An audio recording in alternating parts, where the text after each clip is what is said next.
Assalamualaikum warahmatullahi wabarakatuh. Salam pembelajar buat teman-teman semua, khususnya untuk teman-teman semua di kelas 3, karena pada kesempatan kali ini kita akan membahas soal PAS kelas 3 semester 1, tema 1. Untuk teman-teman semua, silahkan di-share video ini sebanyak mungkin ke teman-teman yang lainnya, baik ke grup WhatsApp-nya ataupun ke grup apa saja, agar yang lain bisa ikut belajar di channel YouTube High Instinct. Oke, sekarang kita langsung ke soal nomor 1. Makhluk hidup darat bernapas. Alat pernapasan makhluk hidup berbeda-beda. Manusia bernapas dengan titik-titik. A. Insang, B. Paru-paru, C. Spora, atau D. Trakea. Nah, ya, pasti teman-teman sudah belajar ya tentang alat pernapasan pada makhluk hidup, baik makhluk hidup berupa hewan ataupun manusia. Nah, di hewan juga itu memiliki alat pernapasan yang berbeda-beda. Ada yang menggunakan kulit, ada yang menggunakan insang, ada juga yang menggunakan paru-paru, dan ada juga yang lainnya. Nah, itu di hewan saja. Nah, sedangkan di manusia, alat pernapasan pada manusia itu adalah menggunakan paru-paru. Ya, menggunakan paru-paru. Jadi jawabannya adalah B.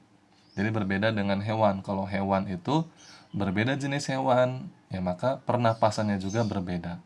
Ya, tetapi manusia, semua manusia itu bernapas dengan alat pernapasan paru-paru. Ya, jadi jawabannya adalah B. Oke. Sekarang kita lanjut ke soal nomor 2.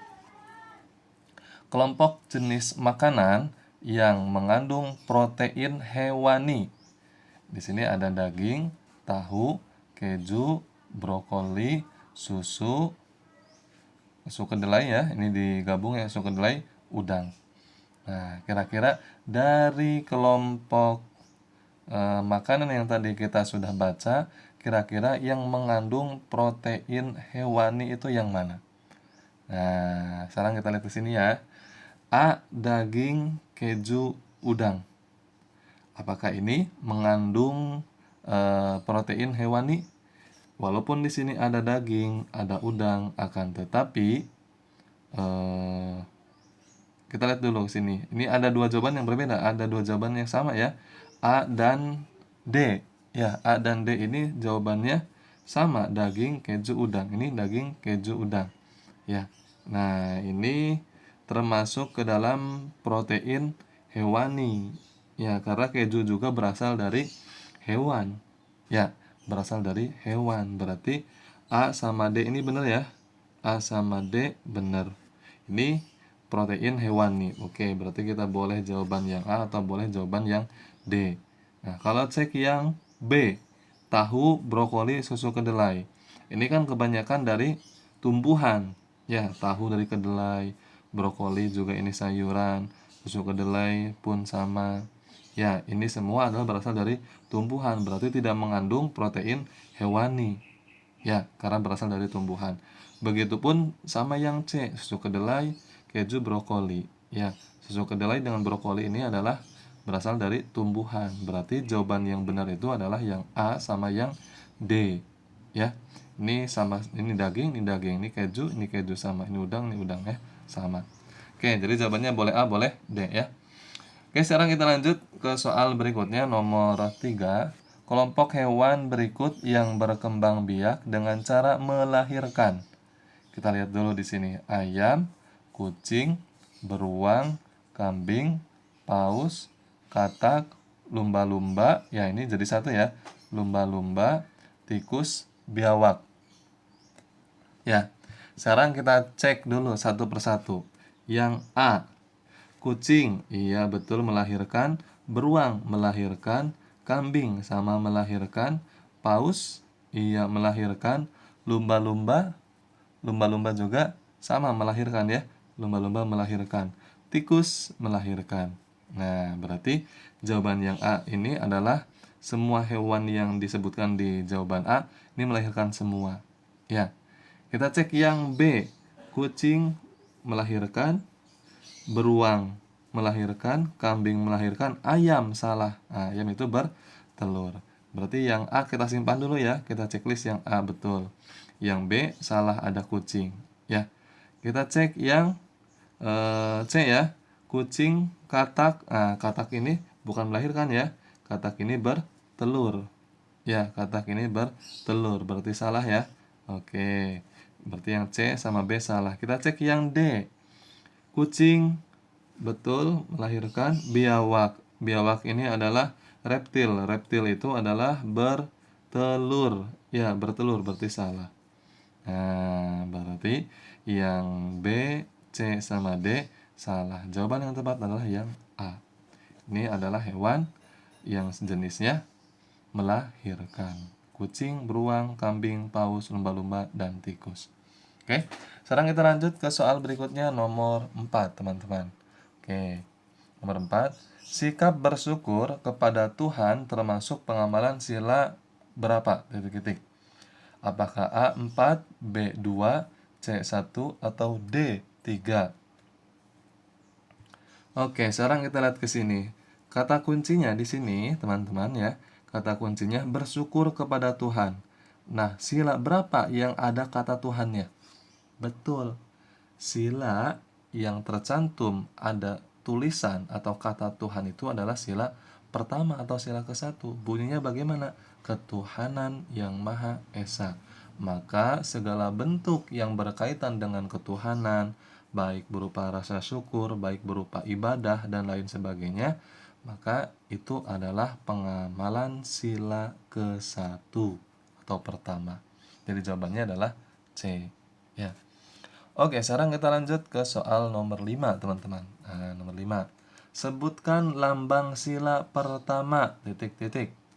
Nah, sila pertama lambangnya apa, teman-teman? Jangan sampai tidak hafal ya, lambang-lambang dari Pancasila ya. Sila pertama itu adalah simbolnya, iya, bintang. Ya, simbol pertama itu bintang. Sila kedua itu adalah, iya, rantai ya. Sila ketiga lambangnya pohon beringin. Sila keempat lambangnya kepala banteng, dan yang terakhir sila kelima itu padi dan kapas. Maka lambang sila pertama jawabannya adalah bintang. Nah, ya. Oke, sekarang kita lanjut ke soal nomor 6. Tuliskan simbol sila kedua Pancasila. Nah, tadi sudah dijelaskan ya. Simbol sila pertama itu bintang, kedua itu rantai, ketiga itu pohon beringin, keempat itu kepala banteng atau banteng ya. Yang kelima adalah padi dan kapas. Berarti untuk jawaban nomor 6, sila kedua itu simbolnya rantai. Ya, jadi teman-teman dihafalkan lagi simbol-simbol dari Pancasila. Ya, karena ini wajib oleh teman-teman hafal. Ya, terutama Pancasilanya. Ya, Pancasilanya harus hafal juga. Oke, sekarang kita lanjut nomor 7. Untuk bisa dihargai orang lain, maka sebelumnya kita harus titik-titik. Ya, jadi supaya orang lain menghargai kita, harus bagaimana kita itu? A. Meminta dihargai orang lain. Nah, ini tidak baik ya. Meminta orang lain menghargai kita salah. Ya, jadi jangan meminta orang menghargai kita. Ini salah itu ya. B. Memaksa dihargai oleh orang lain. Apalagi ini bentuknya memaksa agar orang lain menghargai kita, salah ya. Yang C. Menghargai orang lain lebih dahulu. Nah, jawabannya ini betul. Ketika kita ingin dihargai orang lain, maka kita harus menghargai orang lain terlebih dahulu. Setelah itu, orang lain akan menghargai kita. Berarti jawabannya adalah yang C. Ya, menghargai orang lain lebih dulu. Kalau yang D, salah, mengejek teman. Itu kan perbuatan tidak baik. Ya. Oke, sekarang kita lanjut ke soal nomor 8. Jika kita melihat teman yang kesusahan, maka sikap kita adalah titik-titik. Nah, misalkan kita lagi di sekolah nih, kemudian kita melihat teman kita sedang kesusahan, sikap kita harus bagaimana? A. Membantu semampu kita. Oke, ini kita simpan dulu ya, betul ya. Kita simpan dulu checklist. B. Menertawai kesusahannya, ini salah. Ketika teman susah jangan ditertawakan, jangan menertawai kesusahannya, jangan. Ya, tapi dibantu. Yang C. Pura-pura tidak tahu, ini juga salah. Ya, pura-pura tidak tahu, salah. D. Mencari orang lain untuk membantunya, salah. Ya, yang harus membantu itu ya kita yang melihatnya, bukan mencari orang untuk membantu teman kita, salah. Ya, jadi jawabannya adalah yang tepat yang A. Membantu semampu kita. Ya. Oke, lanjut nomor 9, teman-teman. Nomor 9. Sikap kita terhadap teman yang menyampaikan pendapat musyawarah adalah titik-titik. Teman-teman tahu musyawarah? Musyawarah itu ya sama halnya seperti diskusi ya. Jadi ketika kita sedang musyawarah, ketika kita sedang diskusi di kelas, kemudian ada teman kita yang sedang menyampaikan pendapatnya. Nah, sikap kita bagaimana ketika ada teman yang sedang menyampaikan pendapat? Apakah A. Mengejek? Ya salah ya. Ketika ada teman menyampaikan pendapat, kita bukan mengejeknya. Itu tidak baik, perilaku buruk ya. Yang B. Menghargai. Nah, ini perilaku baik. Kita simpan dulu nih checklist. Ya. Yang C. Menghina. Ini juga perilaku buruk, salah. Ya. Ketika teman sedang menyampaikan pendapat, oleh kita jangan dihina, ya itu tidak baik. Atau D. Menertawai, ini juga salah, perilaku tidak buruk. Berarti jawaban yang paling tepat adalah yang B, nomor 9. Ya. Oke, lanjut teman-teman, kita langsung ke nomor berapa? 10 ya. Nomor 10. Oke. Tahapan nyamuk setelah dari telur adalah menjadi titik-titik. Nah, nyamuk ya, tahapan nyamuk ini setelah telur menjadi apa? Apakah A. Langsung menjadi nyamuk dewasa? Betul atau salah yang A? Salah. Ya, setelah menjadi telur itu nyamuk tidak langsung menetas bisa terbang jadi nyamuk dewasa, salah. Ada tahapannya. B. Nyamuk kecil juga salah. Karena setelah nyamuk bertelur itu tidak langsung menetas menjadi nyamuk kecil. Ya, berbeda dengan hewan lainnya. Ayam bertelur, ya maka akan jadi anak ayam yang kecil, pitik. Tapi kalau nyamuk tahapannya beda lagi. Setelah bertelur, telurnya menetas itu akan berubah menjadi jentik, jawabannya C. Nah, teman-teman kalau pernah melihat di kamar mandi, di bak mandi ada jentik-jentik yang bergerak, nah itu adalah nyamuk. Nyamuk bertelur di air, kemudian setelah bertelur akan menetas dan telur yang menetas itu akan berubah menjadi jentik. Nah, maka ketika teman-teman melihat jentik di kamar mandi, di bak mandi, ya segera untuk dikuras ya. Jadi jawabannya adalah jentik ya.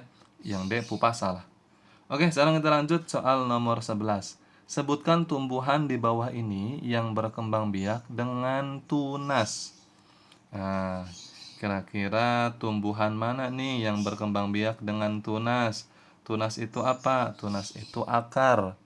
Ya, berkembang biaknya dengan akar. Nah, tumbuhan itu berkembang biaknya beda-beda teman-teman ya. Kalau teman-teman yang kemarin memperhatikan Bapak dan Ibu gurunya sedang menerangkan masalah perkembangbiakan tumbuhan pasti tahu. Ya, sekarang kita cek. Yang A, jambu, cabai, kedelai. Apakah betul? Salah. Ya, jambu, cabai, kedelai ini tidak berkembang biak dengan tunas. Ya, tidak berkembang biak dengan tunas. Kita cek yang B, singkong, cocor bebek, jahe. Nah, kira-kira yang B ini betul atau salah? Singkong, cocor bebek, jahe. Teman-teman tahu cocor bebek? Cocor bebek itu bunga kecil ya. Nanti ketika daunnya jatuh, daun yang jatuh itu dia akan muncul akar yang baru, ya tunas. Tapi di sini nama cocor bebek itu kalau teman-teman nanti di kelas 6 namanya tunas adventif. Ya, cocor bebek itu. Jahe teman-teman tahu ya jahe ya. Terutama teman-teman yang sering minum jamu ya pasti tahu jahe ya. Nah, kira-kira yang B ini singkong, cocor bebek, jahe ini apakah berkembang biak dengan tunas semua? Iya, dengan cara tunas. Kita simpan dulu ya. Singkong, telur bebek, jahe. Kita simpan dulu. Yang C, pohon pisang, rambutan, padi. Pohon pisang sama padi, iya, tunas ya. Kalau rambutan, rambutan ini bukan dengan tunas ya. Berarti yang C salah. Kacang tanah, mangga, durian juga bukan dengan tunas. Berarti jawaban yang tepat adalah yang B. Ya, yang B. Yang tunas itu kalau teman-teman tahu ya, yang paling umum itu yang terdekat dengan rumah kita pohon pisang dengan tunas, ya, bambu dengan tunas, ya. Tetapi di sini tidak ada jawabannya ya. Tidak, maksudnya tidak ada bambu, cuma ada pisang saja di sini ya. Oke, sekarang kita lanjut ke soal berikutnya, teman-teman. Sikap menghargai perbedaan dalam musyawarah disebut titik-titik. Nah, ini ketika tadi sedang bermusyawarah, sedang berdiskusi, kemudian ada teman kita yang menyampaikan pendapatnya nih. Ya, maka sikap kita menghargai pendapat teman kita itu apa namanya? Iya, namanya adalah toleransi. Nah, A jawabannya ya. Oke, sekarang kita lanjut ke soal berikutnya, teman-teman. Nomor 13. Oke, nomor 13 ya. Contoh kerjasama di sekolah adalah titik-titik. A. Mengerjakan ulangan. Saat ulangan kerjasama, ini perbuatan buruk ya, tidak baik. Ketika ulangan ya mengerjakan sendiri-sendiri. Kita cek yang B. Mengerjakan PR, ini juga salah. PR itu adalah pekerjaan pribadi individu, bukan untuk dikerjakan bersama-sama ya. Yang C. Melaksanakan kebersihan. Oke, kita simpan dulu. Karena ketika bersih-bersih, kegiatan bersih-bersih itu ya contoh kerjasama ya. Yang D, membeli jajan, ini juga salah. Berarti jawaban yang tepat adalah contoh kerjasama di sekolah ya. C, melaksanakan kebersihan. Oke, lanjut nomor 14. Dengan kerjasama, maka pekerjaan berat akan terasa titik-titik. Teman-teman semua ini tadi contohnya misalkan bersih-bersih, piket. Nah, kalau sendiri itu kan capek berat ya, maka ketika kerjasama akan terasa ringan. Jadi jawabannya adalah B, ringan. Oke, lanjut nomor 15. Angka 8 pada bilangan 8.342 menempati nilai tempat titik-titik. Nah, teman-teman tahu ya ini cara membacanya tadi ya, 8.342. 2 sebagai satuan, 4 sebagai puluhan, 3 sebagai ratusan, dan 8 sebagai ribuan. Berarti angka 8 pada bilangan ini menempati ribuan. Nah, jawabannya adalah D. Ya. Oke, sekarang kita lanjut ke soal nomor 16. Tuliskan nilai bilangan berikut ini. Nah, ini dibacanya berapa? Betul, 1250. 1000 mana? Yang 250. 1250. 1250. Oke, ini jawabannya nih. A ya, 1250. Kalau yang B 1550, salah ya. Nah, jadi jawabannya adalah yang A ya, 1250. Oke, sekarang lanjut nomor 17. Jika suatu perkebunan dapat menghasilkan 2.575 buah dalam satu kali panen, berapa jumlah buah yang dihasilkan dalam 2 kali panen? Nah, dalam 2 kali panen ini berapa? Nah, ya berarti 2.575 ini kan satu kali. Kalau 2 kali ya tinggal ditambah lagi 2.575 lagi. Berarti tinggal ditambahin atau dikali dengan 2. Boleh teman-teman semua caranya seperti ini. 2.575 ditambah 2.575. Kenapa? Karena di sini panennya 2 kali. 1 kali kan segini. Berarti kalau 2 kali ya tinggal tambahin 2 kali ininya ya. 5 tambah 5 10, simpan 1. 8 tambah 7 15, simpan 1. 5 tambah 5 10, tambah 1 11, simpan 1. 1 tambah 2, 3. 3 tambah 2, 5. Berarti jawabannya 5150. D jawabannya. Ya, paham ya? Jadi, ketika ada soal seperti ini, dibaca dengan teliti, baru dihitung ya. Kita cek soal selanjutnya, langsung ke soal nomor 18. Pada musim panen dihasilkan 2 keranjang buah mangga. Keranjang pertama berisi 1859 buah mangga. Keranjang kedua berisi 3789 buah mangga. Berapa jumlah buah mangga dalam 2 keranjang tersebut? Ya, tinggal kita tambahkan saja. Keranjang pertama ditambah keranjang kedua. Ya, jadi ketika ada soal seperti ini, teman-teman pahami dulu cara memahami soal seperti ini, ya dibaca. Baca berulang-ulang, baru setelah itu nanti akan paham. Berarti ini ditambahin, ya. Karena keranjang pertama isinya 1859 dan keranjang kedua ini 3789, maka kita tambahkan karena yang ditanyakan jumlah buah mangga. Ya. 9 tambah 9, 18, simpen 1, 6. 6 tambah 8, 14, simpen 1, 9. 9 tambah 7, 9 tambah 7, 16, simpen 1. 1 tambah 1, 2, tambah 3, 5. Berarti jawabannya 5648. C jawabannya. Oke, paham ya? Cara menghitung seperti ini. Nanti kalau teman-teman belum bisa menghitungnya, nanti minta diajarin oleh mama atau ibu ya. Oke, sekarang kita lanjut nomor 19. Nomor 19, teman-teman. Ya. Siti memiliki 460 tangkai bunga anggrek. Nah, digeser dulu ya. Jadi si Siti ini mempunyai 460 tangkai bunga anggrek. Siti ingin menyimpan dalam 4 buah pas bunga dengan banyak tangkai bunga yang sama pada masing-masing pas. Berapa banyak tangkai bunga anggrek pada setiap pas bunga? Titik-titik. Nah, jadi di sini si Siti ini mempunyai 460. Ya, si Siti ini ingin menyimpan ke dalam pas bunga. Pas bunganya ada 4. Nah, kira-kira 460 ini masing-masing satu pas bunganya yang ada 4 itu berapa? Oke, sekarang kita lihat ke sini. Berarti ini kan dibagikan nih tangkai bunganya. Dibagikan kemana? Dibagikannya ke 4 pas bunga. Berarti kita bagi saja hitung.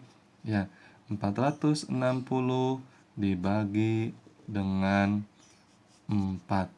Oke. Ya. 4 bagi 4 dapat 1. Di sini aja lah. Dapat 1. 1 kali 4, 4. Ya. Kita turunkan, kurangi. 4 dikurangi 4, 0. 0-nya kita pindahkan ke sini, ya. Kemudian kita turunkan 6. Ya, turunkan 6. Oke. 6 dibagi 4 dapat 1. Oh, ini tidak usah kita simpan 0 ya. Kita ulangi lagi ngitungnya. Kita ulangi lagi. 460 dibagi dengan 4. Kita ulangi lagi yang hitungnya ya. 4 bagi 4, 1. 1 kali 4, 4. Ya. Kita turunkan 6. 6 dibagi 4 dapat 1. 1 kali 4, 4. Kemudian sisa 2 ya. Kita simpan di sini ya. 2. 6 kurangi 4 kan 2 ya. Kemudian turun 0. 20 dibagi 4 dapat 5. 5 kali 4, 20. Habis. Berarti jawabannya adalah 115. Oke. Ya, jawabannya 115. Oke, lanjut nomor 20. Sebuah perkebunan memberikan 168 bibit pohon mangga untuk Udin dan 5 orang temannya. Pemilik perkebunan ingin memberikan bibit kepada 6 anak sama banyak. Berapa bibit pohon yang diterima oleh setiap anak? Oke, sekarang kita lihat ke sini. Berarti kan di sini itu pohon bibit mangganya itu kan ada 168 ya. Mau dibagikan kepada si Udin dan 5 temannya. Berarti Udin dan 5 temannya ini kan berarti ada 6 anak ya. Berarti mau dibagikan ke 6 anak. Nah, sekarang kita tinggal hitung nih, dibagi saja. Ya, kita hitung tinggal dibagi. 168 dibagi 6 ya. 6 dikali berapa yang hasilnya? 16. 6 dikali 2. Ini kan mendekati ya, 2 kali 6 12. Kemudian kita kurangi, 6 dikurangi 2 itu 4, turun 8 ya. 48, ini 6. 6 kali berapa? Yang hasilnya 48. 6 dikali 8. Nah, ini hasilnya 48 dan habis ya. Berarti jawabannya berapa? Jawabannya 28B ya. Oke, mudah-mudahan bermanfaat buat teman-teman semua. Jangan lupa di-share video ini sebanyak mungkin ke teman-teman yang lainnya agar yang lain bisa ikut belajar. Oke, mudah-mudahan bermanfaat dan mudah-mudahan teman-teman semua mendapatkan nilai yang bagus ya. Nilainya bagus di atas KKM semua, 80, 85, 90, 95, 98 bahkan 100 ya. Amin ya rabbal alamin. Salam pembelajar.